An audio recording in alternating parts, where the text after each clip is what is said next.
Hello, and welcome back to the Dungeons & Dragons Podcast UK. My name is Yasmin, and I will be the DM. Hi, my name is Samantha. I play Laura Greyvale, and she is a sorceress from the province of Nephalia. Hello, I'm Colin, and I play Cuin de Greymont, a paladin from Thraben in the province of Gavany. Hi, I'm Ryan. I play Ogvar Shawford, a goat-herding, mushroom-seeking ranger from Kessig.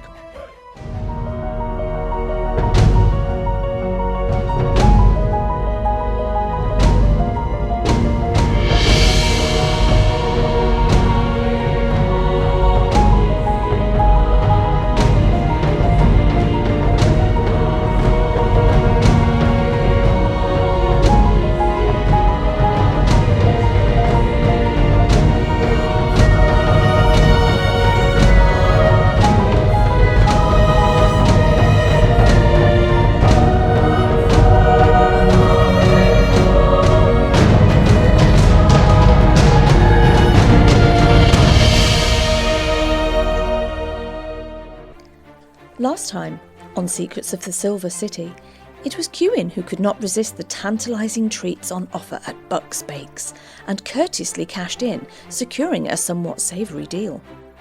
Esther's decorum had still not improved, as she continued to sourly snipe at our sorceress before taking her leave as a bubble bath beckoned. Sometimes, it seems, that alcohol is an appropriate go-to, and as we last left, Laura had made up her mind that Esther's ideal date with Destiny would be a non-negotiable gifting bottle of extremely fine wine.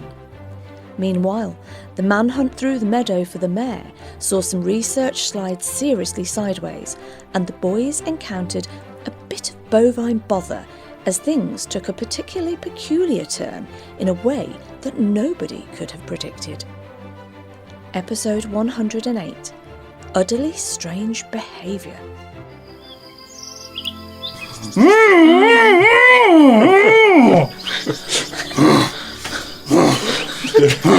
Oh, Mark, can you make me a sense motive check, please? Oh, yeah, I've got that.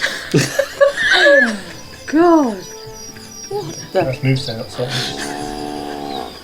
Okay. Please be good. It's going to be a 7 all in, 6 plus 1.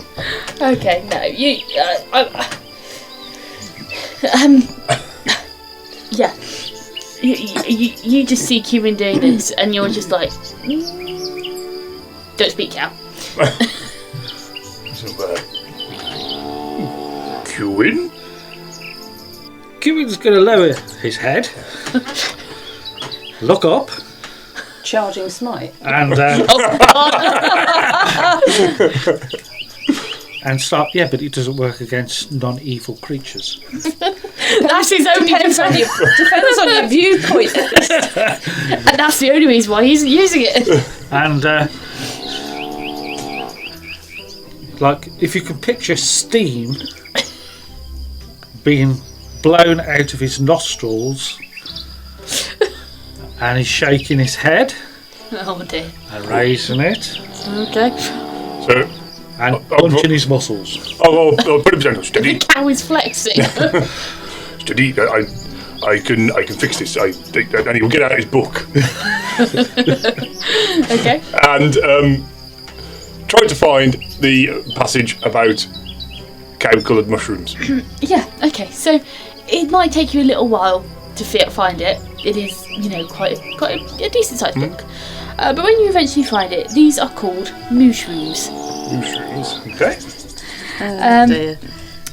And the technical on this one, they are perfectly safe to eat, unless you fail a DC 13 Constitution save, in which case you will turn into a cow for 2d10 minutes. 2d10. Is it 10 or 100 minutes then? No, 2d10. 2d10. I rolled 2d10. I rolled a 10 and you said 100. I rolled a Oh, 7 and a 3. yeah, sorry, I can't read. So, no, retcon that, sorry, 2d10, not 2d10 by 10. No, so 10 minutes. Cuin will be a cow for 10 minutes, sorry. Right. That's far less worrying. Oh, I don't know why I thought 2d10 by 10. Sorry, I think I took the 2 and the 10 and just thought... I think the DM got excited. I did, I got very excited. No, sorry, 10 minutes. You are only a cow for 10 minutes. Yeah, I'm not going to tell him that. So, is there anything, is there any, remedy in the book, or is that it, just That is it. That is all there is. I mean, you see a couple of personal, kind of scribed notes from Portia, documenting her experiences as a cow, basically. Oh, so does it say whether she could understand other people, or was she a cow audible only? There isn't anything there saying whether she could communicate with people. Okay. You'd assume possibly, and there are some quite experiment looking kind of proper tables, and she's done proper conducted a proper experiment on this. And you can see kind of her little experiment hypotheses. She was she chose a remote location where she did conduct the experiment on her own because she didn't want to be mistaken for a cow in someone's field. So from what she's written, it's implied that she undertook the experiment in an isolated environment. Okay. But there were various things buttercups actually taste lovely, apparently. Apparently the optimal itching place for a cow is on the top of its rump. Okay. She's done a thorough inspection and trial and testing of this mushroom.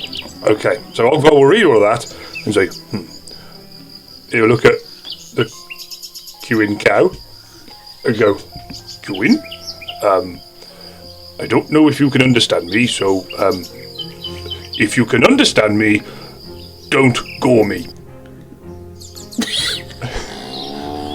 Cuin. Can Cuin understand him? You can understand him perfectly well. You have got your full mental faculties in place. You are just within the body of a cow. What's happened to his armour and everything? Oh, I was wondering, is it a cow with two big swords on its back? No. You can't see any of Cuin's equipment. You would assume. I mean, you kind of think, where's Cuin's stuff? And you look at the back of the notes, referencing Portia's notes, and she said that all of her equipment and everything she's wearing, turned into a cow with her. Okay. And then it was still on her when she turned back. Well, Cuin's gonna look at Ogvar, and he'll just go.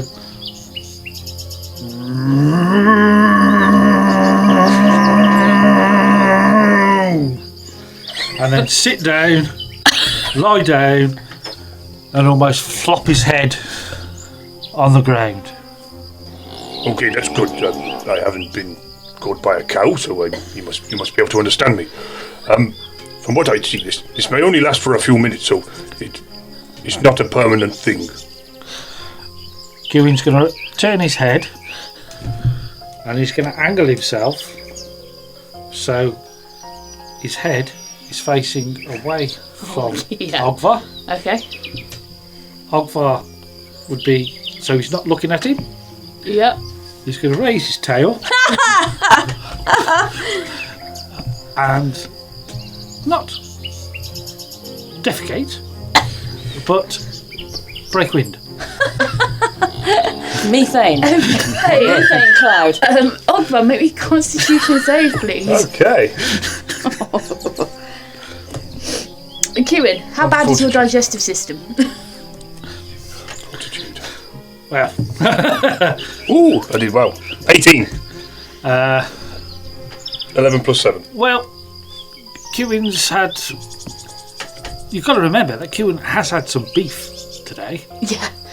So he's he's had beef, he's had ale, he's had pastries. He's got the meat farts, basically. Yes. Lovely. Well, I do, as a ranger, I do have a +1 versus poisons. Can I add that to my roll? Oh no. No. Okay. So yeah, I mean, it is eye-watering, and you rock back on your heels slightly, Ogvar, like whoa, okay. But surprisingly enough, you have smelt worse. Oh, that's bad, but it's nothing compared to your socks.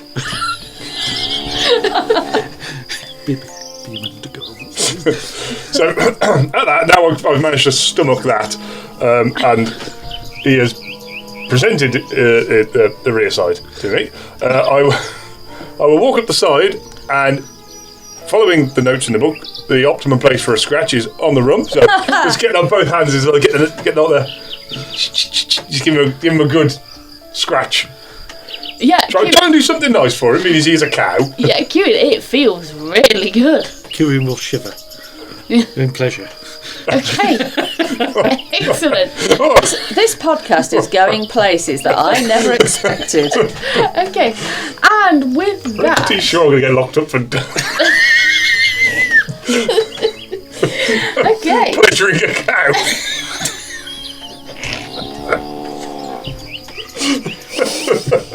Where do I start with the intro to this? Okay. In a strand after dark. It's only late afternoon. Oh, God. Okay, and with that, Elora, back to you. As you walk back down the path, heading away from the vineyard, which is on the same path as this field. Make me a spot check, please. Oh, a spot check. That will be a 10 plus 5, that's a 15 in total. Okay, as you walk back down the track, you come past the carpenters, and you catch sight of something rather odd in the field. And you can see, upon kind of peering and focusing in, you can see what appears to be Ogvar scratching a cow. Okay, Which, as you watch, very promptly, in a puff of smoke, the cow disappears. And you see Cuin on all fours with Ogvar scratching his backside.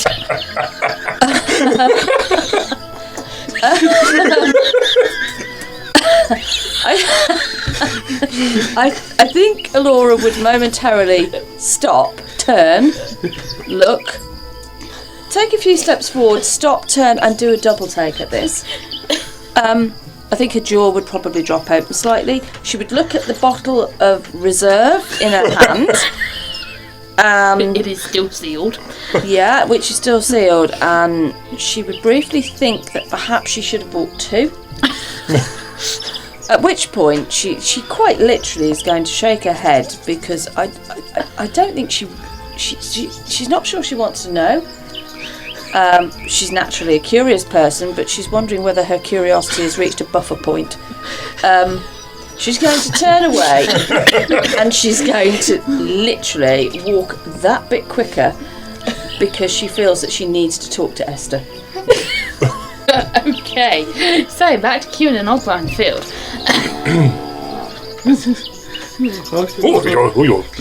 You're back to your usual self, Cuin. It's good to see. Just one final slap on the arse. Good to have you back. Well, What was he playing? Hide and seek? Oh. Sorry. right. Yes. Yes. Good mushroom? It was very tasty, but would I have one again? It'd be a good joke to put on somebody else. Well, I was thinking actually, I think we should take some. Might be an idea. Yes, if we come against any unsavoury characters, we might be able to slip them some. Oh yes, or as a little joke on people. Brilliant. Because obviously, if they've had a bit to drink, their constitution and that lot would be greatly impaired. Who would you be insinuating to play a practical joke on? Oh, I don't know.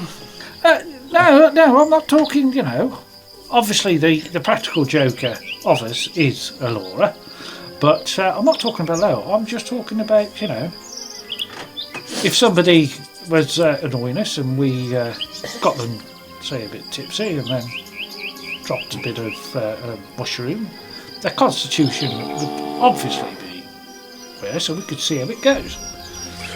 Well, I was thinking vampires are a lot less scary when they're cows. Yes, but can you get one to eat a mushroom? I don't know. Ah, But you can't hurt to take a few. Yes. At that, Ogvar will gather up a couple of them. Not many, not loads. Maybe 2, 3. Yeah, if there's that many there. Yeah, I mean they are kind of dotted in random sprouts all over this pasture, and now that you've encountered one of these sprouts, it's like you can see the cows have clearly eaten around them. It is this kind of weird tuft of conical tuft of grass, and you can see like a couple of mushrooms nestled in the bottom. The cows aren't eating them, so they've just eaten around this left like a kind of tufty patch. So as you look across the field, you can see more of these tufty patches. So yeah, you can easily pick up like 2, 3, and there are more. Hey, Okay. Mother, I'm just thinking. If I eat it, and I turn into a cow, what would happen if we gave it to a cow? I don't know. Well, I was thinking we actually haven't seen anybody else in the town so far, and there's quite a lot of cows here. That is very true. Surely, I was only changed for, minutes, not hours. So, Well, that's true. should we try have a look at one of the cows? Okay, well, if you pick one out, and you see if a cow wants to eat it, but they haven't eaten them yet. And you'd think if they wanted to eat them, they would, because they're on the floor. Well, what I'll do is I'll put it, break up a little bits in my hand with some grass and give it to the cow. We'll see what's what. Okay. So you're going to go up to a random cow and offer it a piece of grass wrapped mushroom. Yep. Okay. So you find a cow. It's a brown cow. It's quite placid. Kind of gives a as you come up to it. Chewing on some cud, and it's got like a little date, like a little kind of buttercup hanging outside of its mouth. Kind of your picturesque kind of Swiss cow, I guess. How do you offer it this piece of grass wrapped mushroom? Make me a. I don't know whether to go for handle animal persuasion, to be honest. Be handle animal, I would have thought. I'd have thought so, but I'm now questioning whether persuasion would be the way to go. Tell you what. Well, you're trying to get you're not trying to get the animal to do something. You're trying to see if they're. Make me a persuasion check. Bluff. You see, that's another option which could be viable. Or sleight of hand. I don't know. There's so many. Sleight of hand is actually because you are trying to convince it to eat something. Like you're trying to convince it it's something else, aren't you? What is your highest out of persuasion, sleight of hand? There isn't a persuasion. No, there isn't. Isn't there? No. That's Bluff. That 5. would be bluff. Oh, sorry. So what is your highest out of bluff, sleight of hand, handle animal? Sleight of hand. Make a sleight of hand check then. That's a 10 plus 2, which is 12. The cows are really low intelligence, so yeah, you manage to feed it the mushroom. It's taken a very odd turn this episode, hasn't It it? has taken an odd turn, I'll give it that. Joining Innistrad for a grim dark adventure. And cows. potentially poisoning cows, yes. It just gets stranger and stranger. I'm sorry. I just. You're a curious mind, haven't you? Curiosity killed the cow. Hey! Oh. So, Ogvar, make me a d20 roll and add a +3. I rolled a 3. Okay, as you watch, the cow chews away. There is a puff of smoke. The cow standing in front of you is now black. Oh? It's changed colour. Yeah, I say, that's rather weird, isn't it? Well, it's still a cow. Oh, yes. And make me a 2d10 roll, Cuin. So that's 6 Yeah. and a 4. That's 10 again. Okay, so as you stand there watching this cow, 10 minutes pass. And the cow, there is another puff of smoke, and the cow is now back to its normal brown. Oh, That's different. Yes. Okay, I suppose we better stop playing about now. Yes, I think we may have more pressing matters to attend to. Okay. I suppose we better go and see that fella over there. Has he been watching the whole time? Oh my god, has he noticed? Oh my god.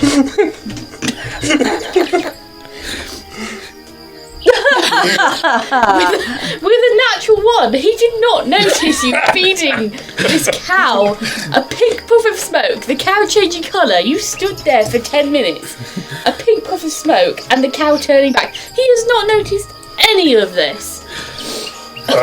He's been quite happy. He's got a pitchfork, and he is quite happily restacking a pile of what looks to be like kind of hay kind of. What's the Like a haystack, like a haystack. It's like haystack, but you know the cow. They don't have good as hay, do they? It's. Oh, cows eat hay, yeah. You know, but they don't feed them that, do they? It's not Oh, hay, like they silage. Silage, that's what I give it. Yeah, he's been like restacking what appears to be like a stack of silage. Okay, let's go over and talk to that fellow. He looks quite industrious. Yes, he's been very industrious for about the last 10 minutes. He hasn't looked over once. Well, no wonder the cows got taken. It could have been taken in the daytime, with observation like that. Well, that's very true. Okay. So, you head on over to the farmhand. Elora, let's head back to you quickly. You're heading back up towards the inn, yeah? Yes. What are you going to do when you get to the inn? Right, she's without hesitation striding forwards, mulling things over, chewing the cud of her own type in a way. She's going to go in through the door. She's. I would say if there was a second door, she'd use the udder one, but. How dare you? Yeah, exactly. She's going in through the door. She's briefly going to scan the tavern. Can she see if Esther has stopped in at the bar at all? No, you can't see Esther in at the bar. However, you do remember that Mary told you the bath was out the back next to the stables. Right. She is going to then head out the back towards the stables. Okay. She's going to try and track Esther down. Yeah. So as you head round the back of the stables, you can clearly hear the sound of splashing water.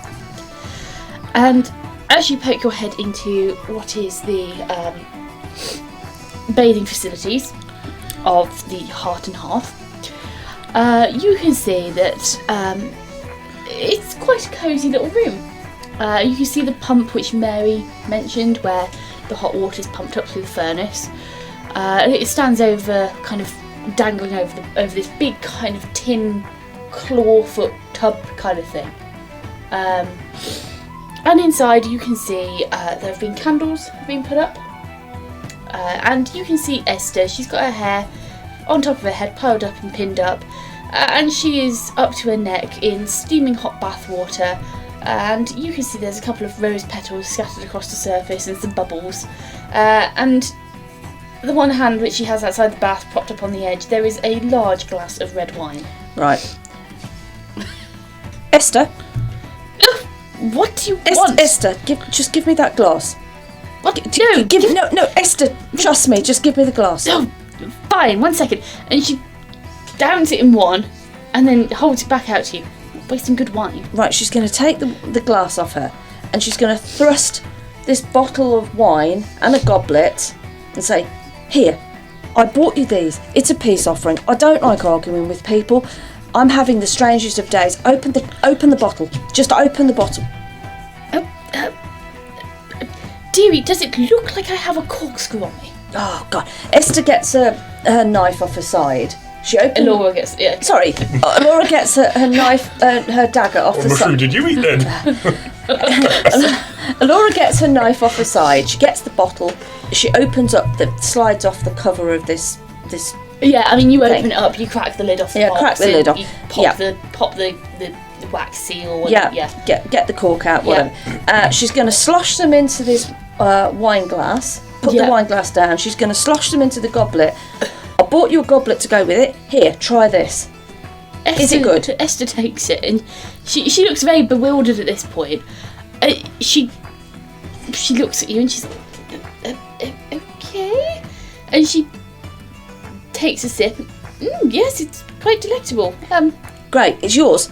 She's going to bend down, pick up the wine glass that was Esther's, slosh a bit into there. I'm sorry, I think I need this. She's going to down some, and then she's going to say, "You won't believe what I have just witnessed." Oh, She's not going to wait for Esther to answer. She's literally going to just dump herself down. Is there a crate or something next to, or a chair or something? Yeah, I mean, there's a crate. You can find Right, she sits down on the crate, holding the bottle in one hand and the wine glass in the other, and she's going to say to Esther, "I've just come back from buying this because it was something special for you. And I'm sorry that I'm drinking your wine, but I feel that I need it, because on my way back, I happened to look across the fields, and I jest not when I tell you that I saw Cuin turn back from being a cow, and Ogvar was giving him some kind of weird massage on the arse." And to be quite frank with you, Esther, I'm a little concerned. And before you ask, no, I am not going mad. Okay, we'll leave that there. Okay, back with Cuin and Ogvar. do you need to take a recovery break here?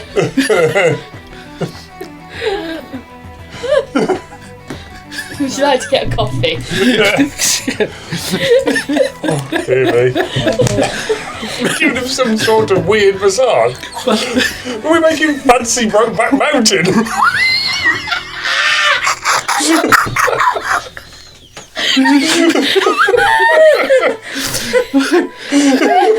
In the Strike BAFTA Awards.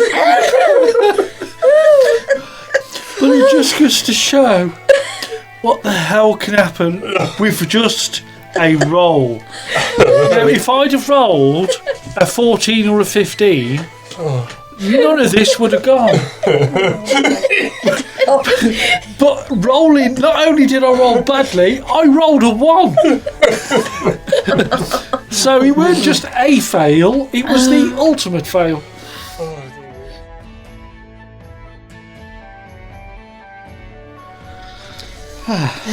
Okay, so Did we have any cows to put on the board? no, you're already here. That's an Behave. extra pudding I'm ordering. What, from the Chinese? You want fried banana fritters, and you can have them. Yep. And No, banana. I've never had banana fritters. Until tonight. Pineapple fritters. Pineapple quite nice. fritters. Yeah, pineapple fritters. Anyway, okay, so Cuin and Ogvar, you head over to the farmhand. Now that we've all recovered. Okay. Speak for yourself. I do. Ogvar will raise a hand and wait a minute. Hello there. Hello. Are you well? Hello. Yep, I'm well. How are you? Oh, I like your accent. Aye. We're passing through town. We're relatively new, just today. Aye. We've been told the mayor is out here looking for him. Do you know where he is? No. He's in fields. Is he in these fields with the animals, or is he in the other fields? No. Backfields. Back fields. And they would be the Fields at the back. ones with the vegetables in? Yeah. Okay. Thank you very much for your time, and why am I talking like him now? Catching.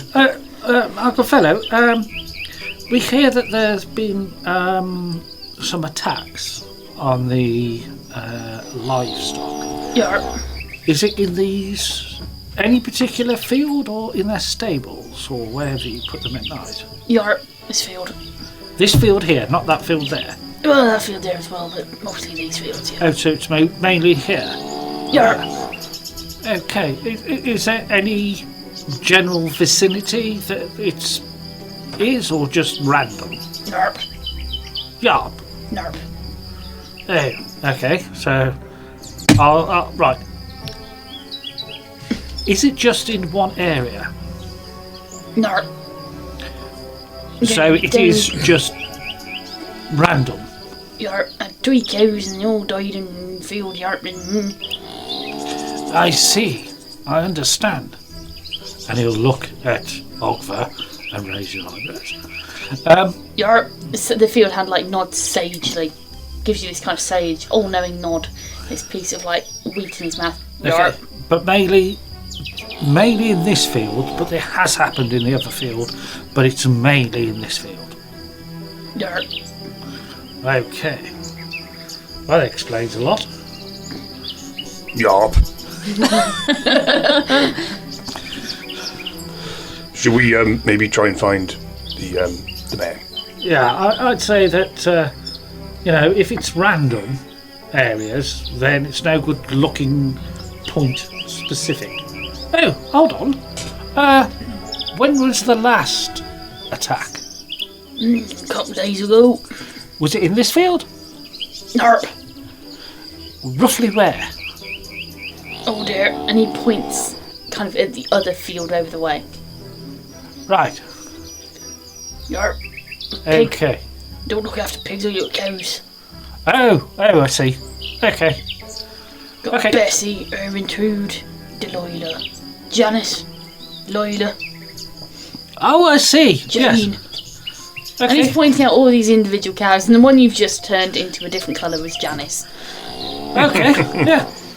Okay. Yarp, these are my ladies. Yarp. Awesome. Okay. Well, thank you for the splendid information. And we'll just head over and have a quick specky where the pigs are, just to see if there's any tracks or anything. And then we'll probably go and see that. So you take care and don't work too hard. Yarp, mind the cow shit. I have been, believe me.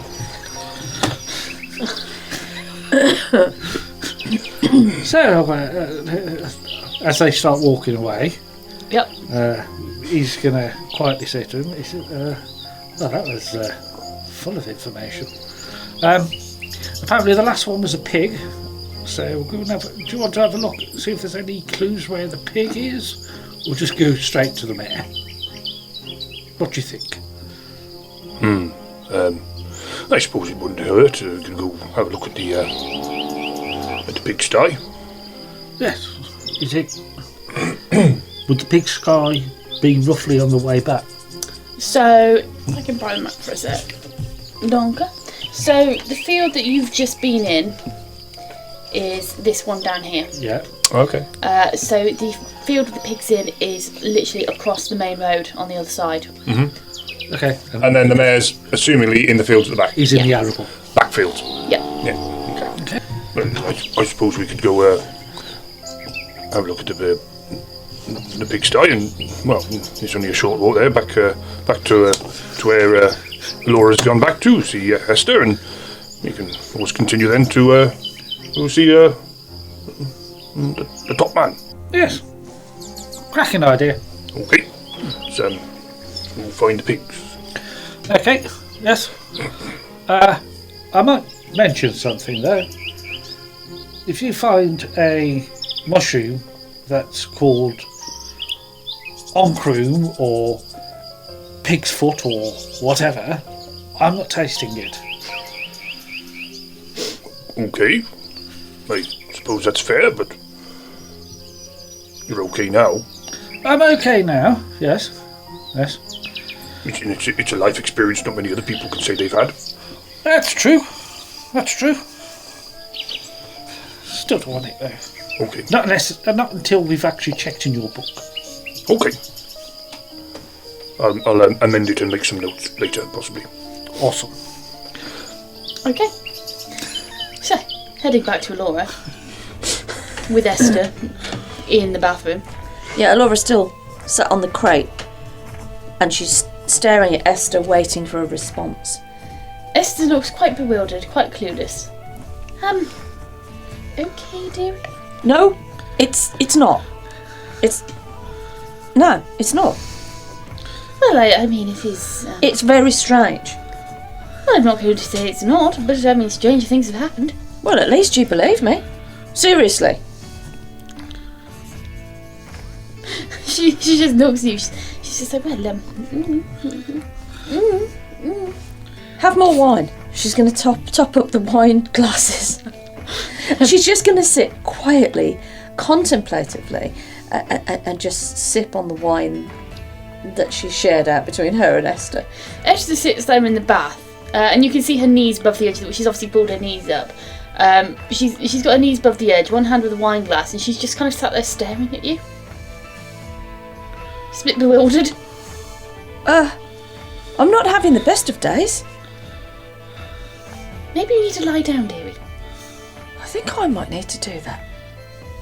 Or perhaps a nice country walk.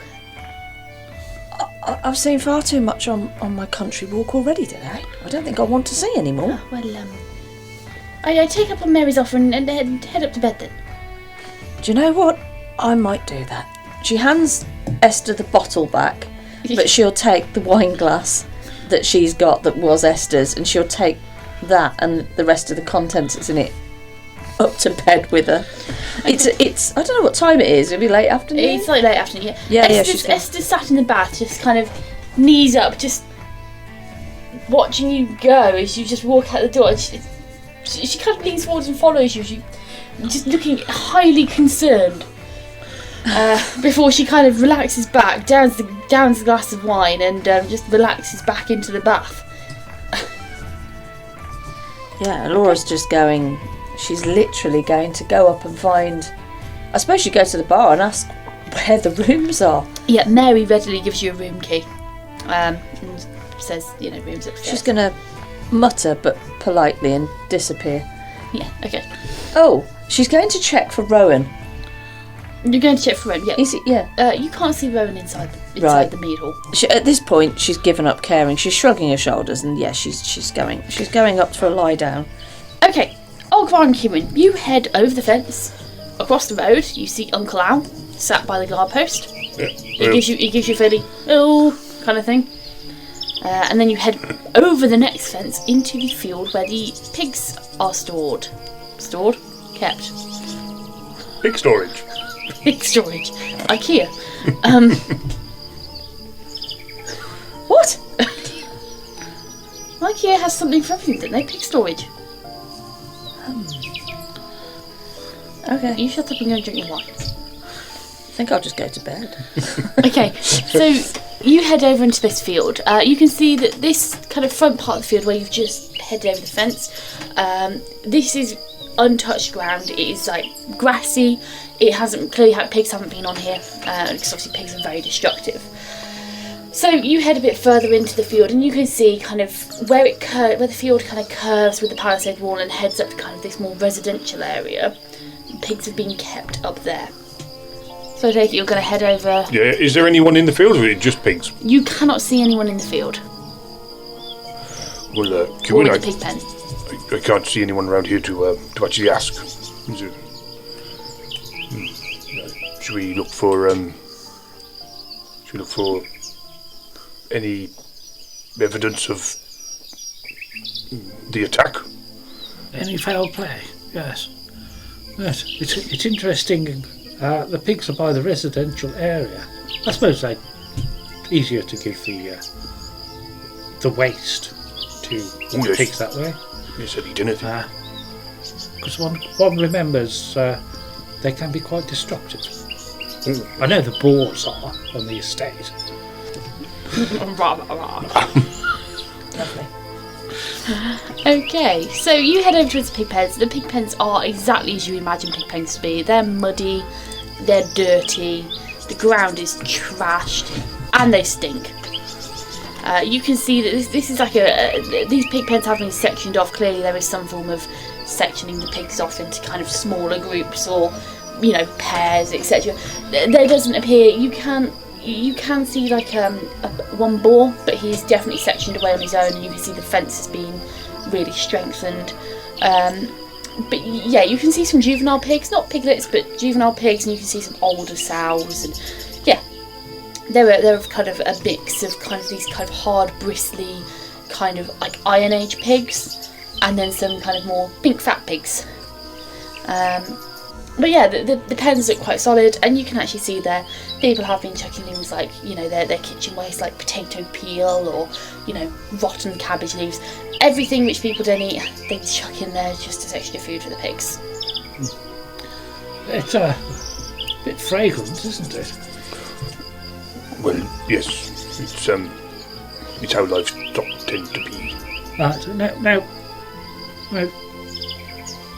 I know you're a great tracker, and I know your skills are sublime, but do you think you'd be able to track anything in that mess? Well, I could certainly give it a go, but what do you want me to track exactly? Well, Cuin? just have we need to see if there are any clues, but... Oh, I see. See if there's any other tracks other than... Pigs. Pigs, yes, quite. Yes, I suppose I could. Do you want me to give you a hand? Well, yes, 4 eyes are better than 2. Okay. Are there any tracks of any sort Okay. anywhere in the field? So, you take a look around the area. You obviously use pigs. It's an absolute mire, and these pigs are constantly milling through it. Finding any discernible tracks is going to be really nigh on impossible. However, you both can make me investigation checks. There isn't one. What's that? Search. Gather information. That's a charisma-based one. So. Yeah, sorry, search. You can both make me search checks. I can be no help with this. I was now 20. Okay. Yeah. 11 plus 7, which will be 18. Yeah. Cuin gets 12 plus 0, which is 12. Okay, so you take a bit of a poke around the pig pens. It is mucky, it is slippery. I mean, you both lose your footing a couple of times. These pigs are very insistent. You occasionally take a couple of steps into one of the pens to take a look around, and these pigs are trying to get you off your feet. They are, they're insistent creatures, and they want food, and they think you've got it, or they think you're food. Either way. But taking a look around, I mean, Cuin, you're able to find a couple of what looks to be like kind of broken fence panels. They look relatively fresh. And they're not particularly strong panels either. They look like just flimsy panels, just with fresh breaks. However, Ogvar, you were able to find in one of the middle pens, you find what appears to be, it's in the corner, clearly just kind of in the corner, it's been missed, it's been... it hasn't been picked up on. What appears to be a pig's foot, pig's trotter. Okay. However, it is completely dehydrated. Okay. It's almost like a husk. Okay. It is completely dehydrated. So Ogvar will pick it up. Yep. Yep. You pick it up. And examine it, and Cuin, I don't know what you found, but I found this. It's what remains of the pig, I think. It's as Mary told us, what happened to the cow. This one's it's completely dried out. It's all, look at that, and he just bang it on the wall. All the goodness has been taken out of it.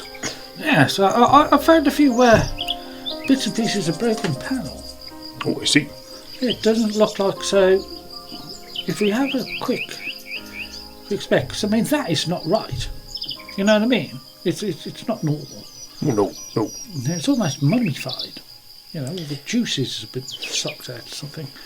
So, if we have a look to see where there's a brand new panel placed somewhere, we know roughly where the entry point. The entry point was. Yes. Okay, so we're getting a bit of a picture here now. Yes. Ogvar, Yes. you also find, while you are in the same corner where the pig's leg was found, you also find caught on a rusted iron nail that stands proud. you can see, or you find, a small scrap. A very, very small scrap. It's less than a scrap and actually more of like a couple of fibres, like a bunch of fibres of baby pink fabric. Okay. You'd imagine it's been torn out of some clothing. Okay. So Ogvar will look at it on the nail and go, "Oh, this is a little out of place here. Cuin, look at this. Whatever happened here? Someone's left. Someone's clothing might have got caught or something. There's some pink fibres here. There's pink. I don't know. Might be off someone's garment or something. Not the kind of clothing you would wear to come into a pigsty, bright pink like this." No, that's rather odd. It might be an idea to keep an eye out for people who wear pink. Yes. Try and match the fibres. Oh, it's getting very detailed here. Well, I mean, obviously, if it's a light pink or a dark pink, or if say their top is made out of silk, and this is obviously not silk, we can discount those, can't we? Well, yes, I suppose so. Yes. That's what I was trying to get at. It's very logical. I think we need to. I'll keep hold of this for now. Yes. The fibre's not the pig's foot. No, I'd imagine it wouldn't smell very nice. No. So, we got a pig's foot and some fibres, pig fibres. Yes, and if we look around, can we spot any newer panels? So you can see a couple of relatively new panels, i.e. they've been replaced probably sometime within the last year, you'd say, to kind of bolster existing kind of penning. However, you can't see anything that looks like it's been put there brand new. Okay. These are less of like a proper fence, and more scrap pieces of wood, scrap pieces of lumber, a bit of metal perhaps, a bit of panelling. It's whatever. Just whatever scraps. Yeah, it is literally just scraps which have been put up and bolstered and kind of joined together to make a rough pen. Yeah. Well, I suppose that's about all we can do here, isn't it? Well, yes, I suppose so. Where do you think we should next? We've got to go past the inn to go find the mayor, so we could either wait in there for him and find out what Alora's been up to. Yes, well, see if Esther's okay. Oh, yes. Yeah. Last time I heard she was going for a bath. Oh, yes. Yes, I don't know about you, but I don't want to disturb her if she's having a bath. No, be most rude. It'd be very rude. I mean, just bursting in on somebody who's having a bath is extremely rude, no matter what. Are you speaking from personal experience there, Cuin? Okay, so let's have a little walk back to the inn then. I think it's straight up the main road, if I remember right. Yeah. So we're here. So yes. What? I wonder what time it is. Do you reckon do you want to have a look at the smithy on the way? It's only just over there. Oh, you could do, yes. See if we can do anything for our friend. Okay, sounds reasonable. Okay, so if we're going to meander back and pop to see the smithy. Well, where do we start with this recap? The sudden and unexpected literal lurch into left field had everyone at the table tongue-tied to begin with. Cuin and Ogvar, on the other hand, embraced the situation and apparently each other. As the camera panned across, the ranger was doing a spot of rump rubbing, and it was quite the moving scene. But inevitably, as the effects of the moo-shrooms wore off, Ogvar found himself caught with his hands grappling some of Avacyn's finest holy goods. Elora, having witnessed the weirdness on her way back from the winery, returned hurriedly to the heart and hearth, where she burst in on Esther in the bathhouse. She graciously gave her friend the gift, and shared her confusion and concerns before taking Esther's advice and bumbled off to bed for a bit, hoping to clear her muddled mind. Far off in the fields, the men experiment with some newfound fungi before finding an unhelpful farmhand, and a visit to the pig pen turned up an errant trotter and some pretty pink fibres that looked out of place. A lot has happened in this episode, and it would appear that the team have got a lot to untangle. Join us in Stagwick next week for episode 109. Hey, you made it this far, so lend us your ears for a moment longer if you will. Firstly, we are most humbled that you are enjoying our yarn, and the crew thank you from the bottom of their hearts for your patronage. Producing this podcast is incredibly hard work, and as such, if you would like to support us, there are a few ways in which you could really make a difference. Sharing links to friends and family helps to spread the word so others like you can find us, and in turn they too can enjoy the show. Equally helpful is leaving a 5-star review on Spotify and any other streaming services, which will help us immensely. Or, if you feel you could go that extra mile and contribute a few coppers to keep our creative juices flowing, you can hop on over to our Buy Me a Coffee page or drop us an email. We would all be immensely grateful for your support in any form. Lastly, we invite you to visit our website, where you will find information on our campaign from backstories to settings. Join our Facebook group or follow us on Twitter. All the links are in our episode bios. Don't forget to smash the subscribe and download buttons so you never miss the next episode. See you all again next week, folks.